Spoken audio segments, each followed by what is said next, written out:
Sebanyak 24 cabang olahraga, cabur, dipertandingkan di Pekan Olahraga Nipah, PON 2024. Acara pembukaan PON 2024 berlangsung di Rooftop Garden Nipah Park, Jalan Urip Sumoharjo, Kota Makassar.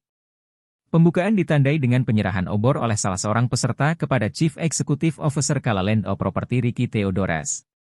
Sesuai namanya, Pekan Olahraga Nipah bakal berlangsung sepekan di Nipah Park dan Bukit Baruga Makassar. PON 2024 sendiri merupakan penyelenggaraan ketiga yang digelar oleh Nipah Park, setelah sukses mengadakan PON pada tahun 2022 dan 2023. PON 2024 mempertandingkan puluhan cabang olahraga dengan melibatkan ribuan atlet dari berbagai kategori usia. Chief Executive Officer Kala Land of Property Ricky Theodores menjelaskan cabang olahraga yang dipertandingkan di PON 2024 ini bertambah. Pada 2023 tahun, mempertandingkan 19 cabang olahraga, dan tahun 2024 ini menjadi 24 cabang olahraga. Produk inovatif untuk pertumbuhan rambut. Apa yang harus dilakukan untuk rambut mulai tumbuh lagi? Jadi ada penambahan cabang olahraga. Hal ini sejalan juga dengan peningkatan atlet yang berpartisipasi, jelas Ricky. Jika tahun 2023 lalu PON diikuti sekitar 1.200 atlet, di tahun 2024 ini PON diikuti sekitar 1.500 atlet.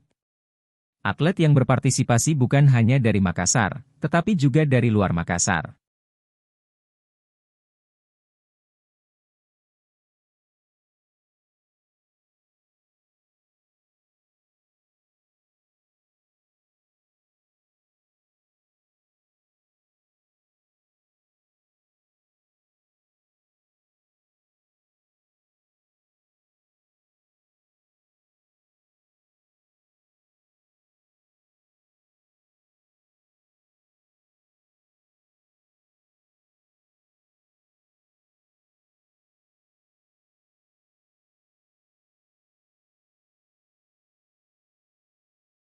Download Tribun X sekarang, menghadirkan lokal menjadi Indonesia.